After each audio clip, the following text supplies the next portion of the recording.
I'm sitting on my bed in my boxer shorts.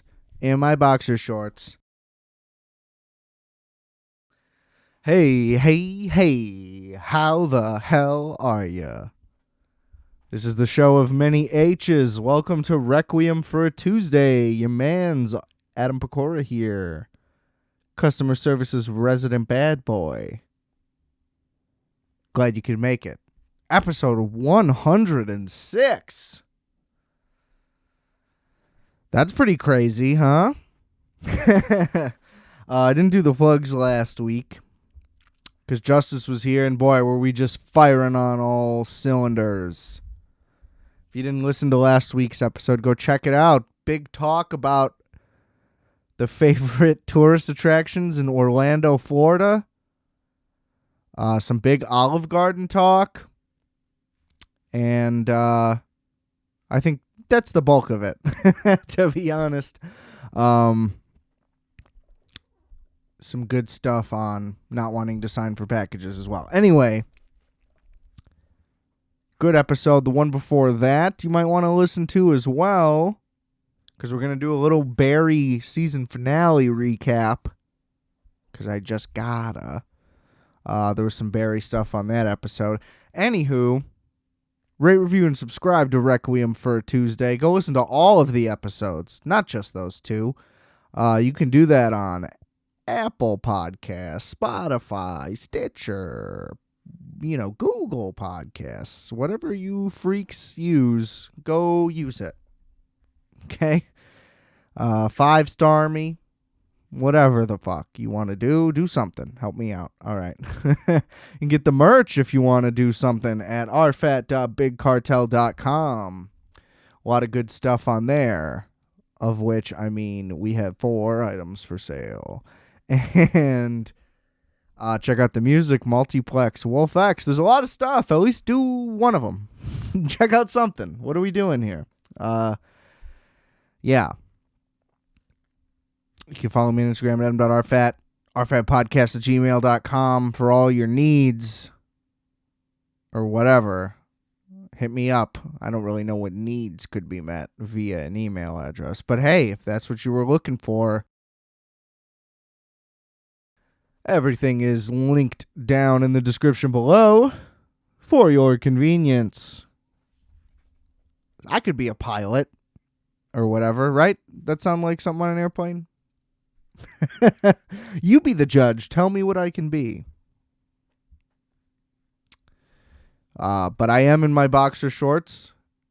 Brutal heat going on right now. It's only 85 degrees. Gonna be 110 index tomorrow and the next day. So, might as well just kill yourself now. It's not going to be great, though. So, get ready to soak through your britches. Let's just dive right into Barry, shall we? I don't really know what else I got on the agenda. Couple things. 1, 2, 3 things. Couple, 2, 3. But, okay, what the fuck is going to happen now? So like I had mentioned, I'd been listening all season to the companion podcasts on The Ringer with Bill Hader after every episode. And I feel like it's made me more invested. Now, a companion podcast could easily be fucking awful because a lot of people will just do it because they think that they're supposed to do it.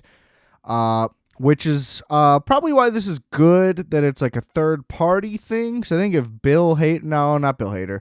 And I guess not HBO. Nobody in that camp would fuck this up. But, if there's like the Superstore companion podcast, odds are... But my point is, he just kept emphasizing that it gets darker and darker and darker through each of like the last 4 episodes, basically. It's only an 8-episode season, but he was not exaggerating in the slightest.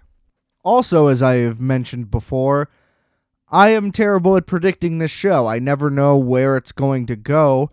So those two things hand in hand just kind of really hit ahead. Because this finale went all over the fucking place and I didn't see one goddamn thing coming. It's really a testament to how well written this show is. And Bill Hader always talks about like the execution and the planning that goes into like every little thing. Like they won't do a stunt or a chase or anything without it being heavily like planned out and coordinated beforehand. So like the meticulous nature of the show really shines through. They do not slack on anything. The story is tight too. You can't really like poke holes in what's going on. It's all been pretty consistent. There's some stuff where they call back and it's like, I don't even really know what this is. Like in this season, they brought back this motorcycle gang because the dude in the first season who like just really wanted to kill people that they were in the army with, like just wanted a hot tub. So it's like, that's a funny connection if people get it, but I certainly didn't. It went right over my head. I didn't really know who the people were. I still don't know who the guy is in the season finale this year who attacks them and tries to kill Sally, which we'll get to. Don't you worry. But I don't know if I was supposed to recognize that guy or not. I guess I just kind of assumed it was one of the many people Barry has pissed off over the course of the show.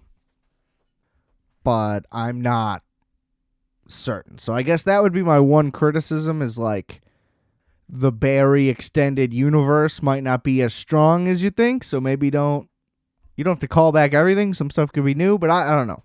Picking hairs here. Because this show is phenomenal. I guess let's just go to the Sally attacker thing because now it's on my mind. That was fucking insane. Well, okay, this was the point I was originally going to make. My prediction was going into this one, which I knew wouldn't be much, never is, was that Sally from yelling at, what's her name? Darcy? I think that's the actress's name. I don't remember the character's name. Anyway, she yells at her former protege, whatever, on the elevator. She's taking a video the whole time. It gets leaked. Kind of a fun cancel culture bit, but also just real at the same time. And I thought that because Barry had blown up at Sally the same way, that was just going to lead them back, like that they were going to team up in some way. Now, that was kind of what was going to happen very, very briefly. But Sally shows up at Barry's place and is like, okay, remember how you were going to break into that lady's house, which was an incredible scene. That might have been the funniest moment of the season for me, but when he's just like, I did this on the pod already, I know, but he just goes, oh no, I'll break into her house while she's sleeping, take a picture of her, send it to her, blah, blah, blah. And it just goes on and on and on. And she's horrified and kicks him out. Well, now she's like, well, that's a good idea. Let's get revenge on this bitch for ratting me out. And it's like, well, that's just a horrible idea, period, anyway. But Barry had been going through a change of heart because of all the things that have been happening. And he's like, no, you don't want to do that. Attacker comes in, knocks Barry out, tries to kill Sally. I guess just because she's there, or is that guy? That's what I'm saying where I don't understand. Like, I assume he was just there to kill Barry, and then she was there, so he's like, fuck it. Because I don't see why she would be involved. Anyway, I know I sound stupid because it's pretty clear that that's what happened, but I'm just saying not knowing who the guy is does muddy things up for me. So, you dropped the ball on this one, Pex. I know. I'm sorry. But that whole scene was incredibly brutal. He's choking her, and I'm like, oh, they're just going to kill her off. She is going to die. Because it was a really long strangulation, which I think is good because there are a lot of strangulations in movies and shows. I'm like, you can die that fast. Like, I really don't think you can die that fast. David Blaine was underwater for like 3 days. I think that you can hold your breath for longer than like 12 seconds. And then she grabs the knife that Barry had grabbed because he thought there was an intruder when it was just her. So it all kind of works out. And then she bashes the shit out of him with a bat in and out of a soundproof room, which is fucking awesome. A beautiful little touch that probably wasn't very hard to execute. And it was awesome. And then she just dips. So maybe it is done for her character. I don't imagine so. Because if it were, you could just kill her off, but I guess it is good for her to have her redemption. I don't know. And she leaves in secret. Pretty heartbreaking stuff. Not that Barry would know. He wouldn't really be able to do anything about it anyway. So, season 4 prediction for Sally. No fucking idea. Maybe Barry's going to end up on trial? And she'll have to come back? I don't know. I mean, I keep thinking that this is going to be one of those shows where he just gets out of everything because that's what always happens kind of on the show. Anyway, but it's also just like a normal thing. It's really fun to see a guy commit a crime and then back. It's like Dexter when they're like, oh, we're after Dexter. And he's like, I'm going to make you think it's somebody else. And it totally happens. And like watching it all unfold is always very fascinating to me. Like someone bait and switching themselves out of a terrible situation. And Bill Hader in the conversation was like, well, he's not Jason Bourne. Like he can't just do all these, but like he kind of has been the whole time. You know? And they do the thing like the Succession thing where they make you think something's going to matter. I mentioned this and then it goes away, right? Like, for example, the guy kills himself with Barry in the car, and then Barry just ends up in the hospital as like a poisoned guy, and he just gets up and leaves. And it's like, oh, well, there's just not going to be any consequences to that. And then some things are taken like very, very serious. Like, it's weird. Like, the police are investigating them, but they're kind of shown to be blundering and not really knowing what's going on, and that's like a comedic element. But then he keeps saying how truthful it all has to be and that like he's not Jason Bourne and can't get out of this. So when he's confronted by Albert, that's why he has to react the way he does. And it's like, well, there's a counterbalance there. Like, you kind of have to pick. And it's fine that they chose the way they chose. I mean, the show with the episode was amazing. The whole season was amazing. But it is still a comedy show. So it's like, if you want to say that it's silly for Barry to get out of the situation with Albert somehow, but that's not real. Well, it's also not real that multiple people would tell the police something in a murder investigation and give the exact same guy as who they believe did it and then not react on it at all. And they'll be like, no, it's the Raven, the Chechen assassin. You know? So it's like, you don't have to take it super seriously in one way if you're not going to do it all the way around. And then it's like, well, is this a comedy anymore? I don't know. So that's like just kind of my weird philosophical question about this, I suppose. But watching him just break down in front of Albert was absolutely horrible. But I also do think it was the only way for him to communicate to Albert that, like, he didn't want Chris to die either. And because if he's just like, oh, well, Chris didn't, like, I didn't do it, or like, I wasn't around, which he was, but you know what I mean? If it was somehow Barry just had the confidence to be like, no, it didn't go down like that, he just wouldn't believe him. You know, so that was like a pure, honest moment, which was the only way to communicate to him, like, hey, man, I didn't have to do this. And basically, he just got let off the hook. He would have just been good, but then he goes straight to Cousineau, where, to me, it's silly that he would believe Gene. I mean, I guess that's what they're trying to show, is that he's technically, like, not a very smart guy, Barry. I just think that kind of goes against the first couple seasons, like, a lot. He was always very careful and meticulous, and then he would blow up and do something crazy, sure. But it was always in, like, a very careful, calculated place. I think it was smart that they had Gene have the setup be like, he's going to destroy me. Because Barry wouldn't have to rush over there and, like, take care of it right away. if that were the case. So I guess that does make it a more urgent matter.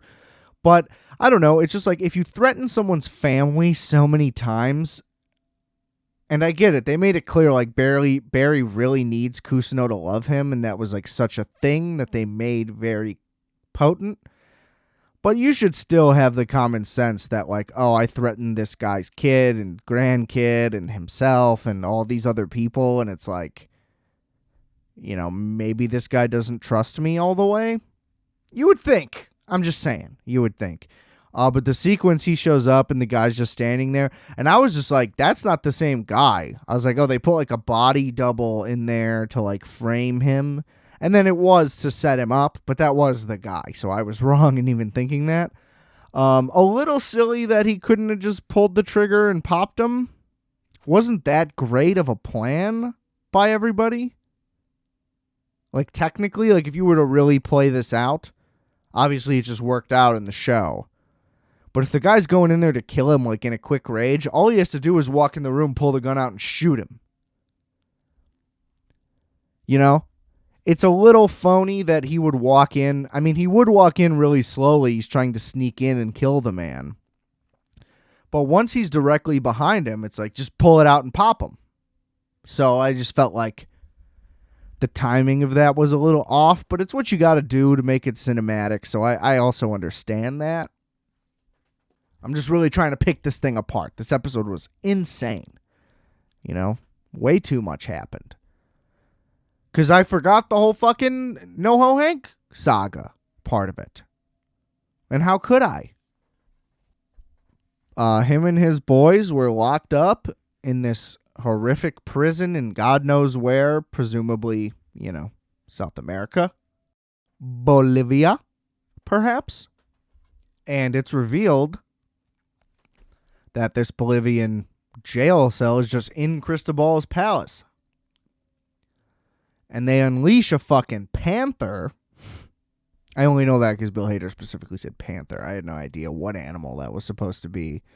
That very easily could have been like a mythical creature from the way they had it. Maybe it's because I'd watched Stranger Things too recently.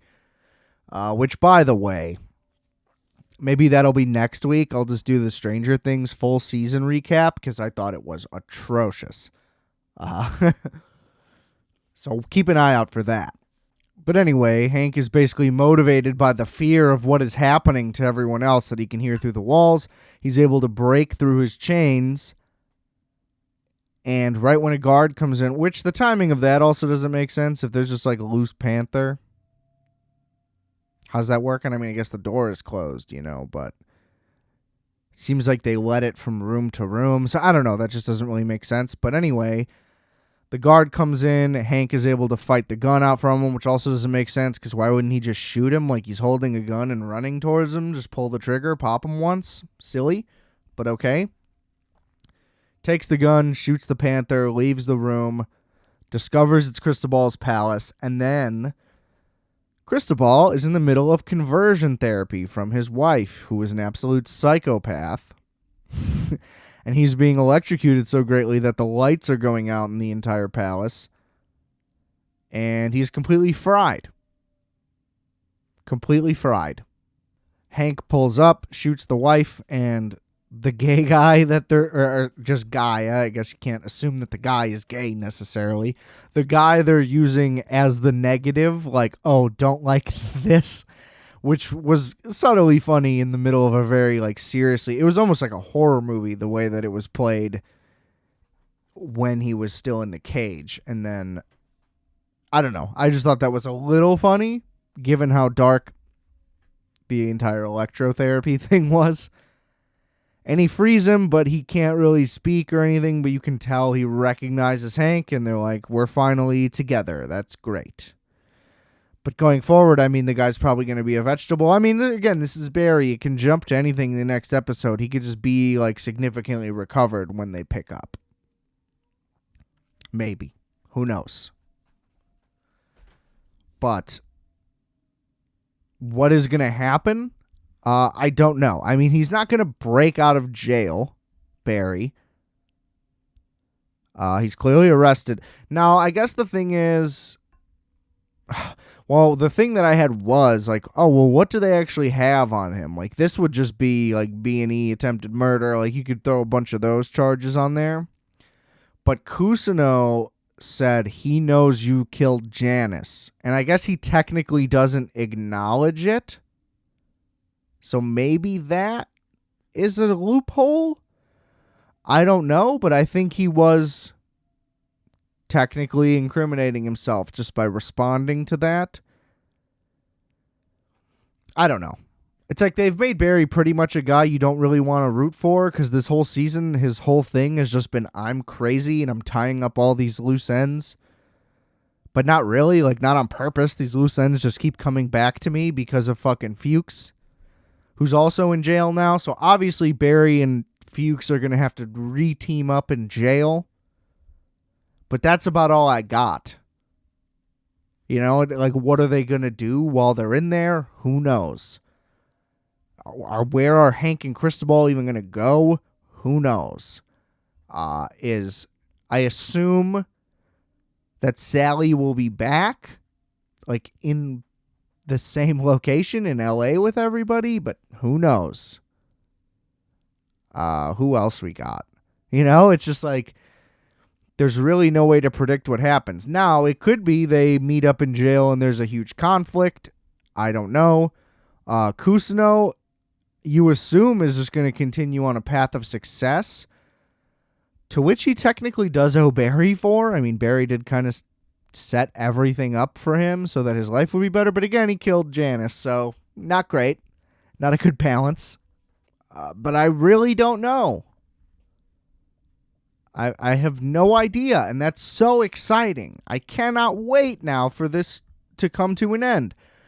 Ideally, it will just come out next year, because like COVID delayed it for significantly long. I don't think it's that type of show where it wasn't coming out consistently. There were only 2 seasons before this, so I don't remember if they lined up year to year or not. But Bill Hader also mentioned on that podcast that they were writing season 4 the whole last year. Like, season 3 had been done because they were doing it on a regular schedule. So my hope is that season 4 is already done, at least for the most part. You know, I'm sure you got to go back and tweak shit or like revise, you know, whatever. You can fine tune it if you got time. But I think that the bulk of it should probably already be done. So if this isn't out by June next year, I'm going to be mad. And it probably won't be. So I'll probably be mad. But whatever.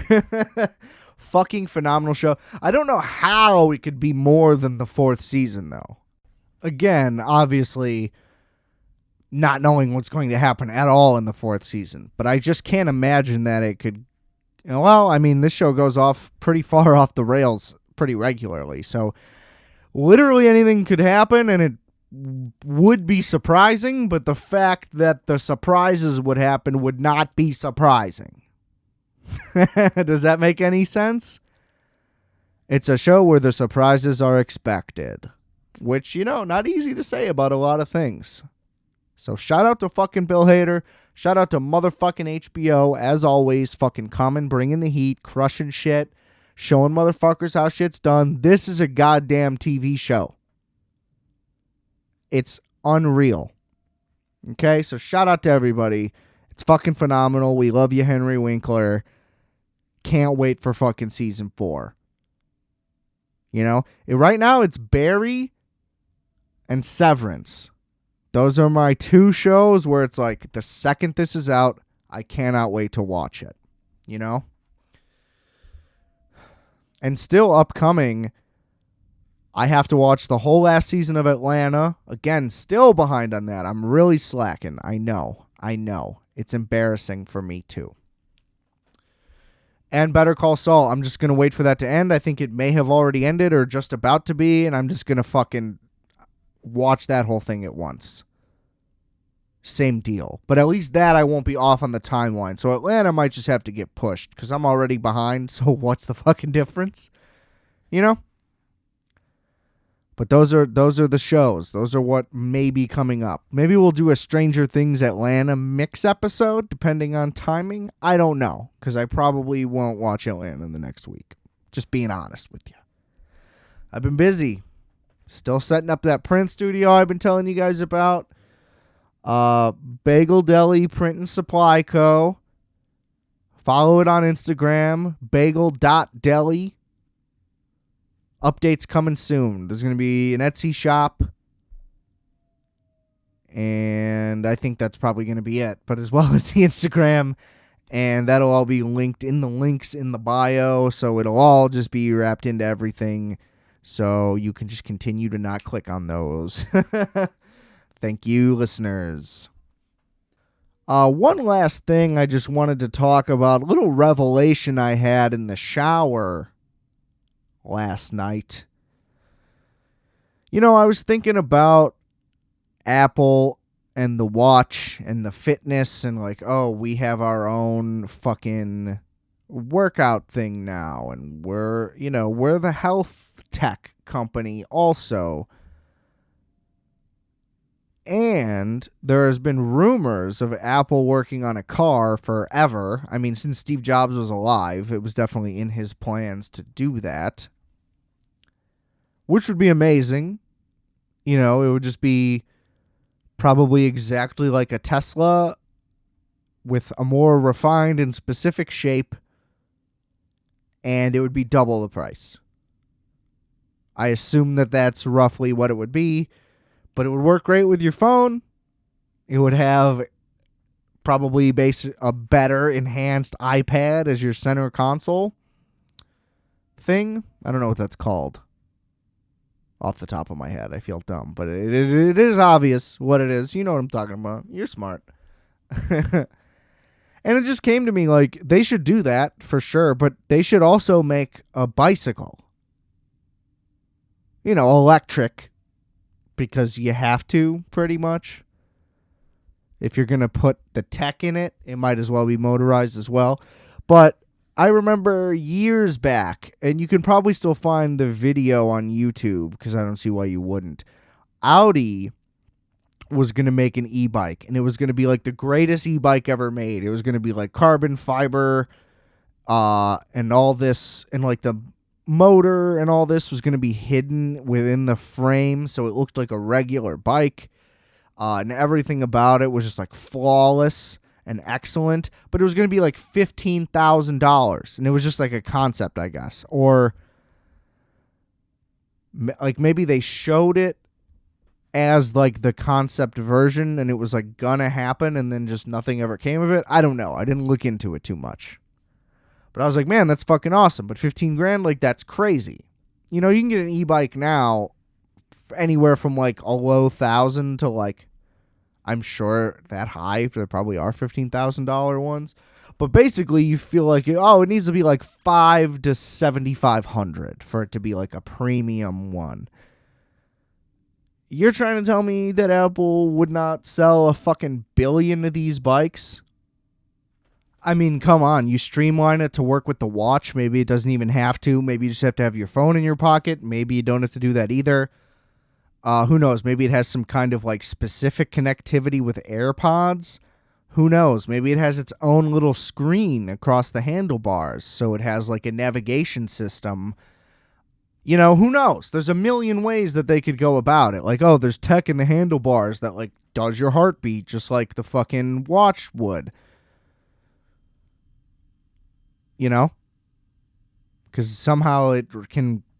They say it's a very inefficient way to read your heartbeat because it just doesn't work like that. But either way, it just seems kind of like a no-brainer. And like the aesthetic that they could put into a bicycle that wouldn't probably up the cost of it very much would be insane. I don't know. Especially, I don't know, maybe that's just living here in Chicago. All I see is electric bikes now. Hardly, like, it's like 50-50 regular bike to e-bike. Whether it's like the divvy bikes that you can rent or even just people owning them. Like, they're all over. There's ghetto rig ones. Motherfuckers have, like, lawnmower engines strapped to their mountain bikes and shit. It's pretty wild. And I would never trust it. Like, if your engine's that loud, period, I'm not interested. I don't want to go near it. But they're like, oh, you can change your bike with a lightning cable or something. You know what I mean? It just seems like such a no-brainer. I need to be on these creative teams. You know, I don't belong here in this little bedroom all by myself. I got big ideas, folks. I got big ideas. Thanks for tuning in. Glad you could make it. I'm Adam Pecora. This is Requiem for a Tuesday. Rate, review, subscribe. Do all the goods. Stranger Things probably next week. Atlanta eventually. And then we'll go from there. I'll keep updating you on the print shop stuff. Maybe it'll free up some more time for me, but I'm going to have to start doing designs and stuff. So it's going to be a few more weeks. But keep on keeping on. I didn't really know what I was going to say there, so it just got awful. Sorry about that. But, keep on tuning in. I love you. Wouldn't be here without you. And remember, I are fat. You are fat. We are fat. Calculator.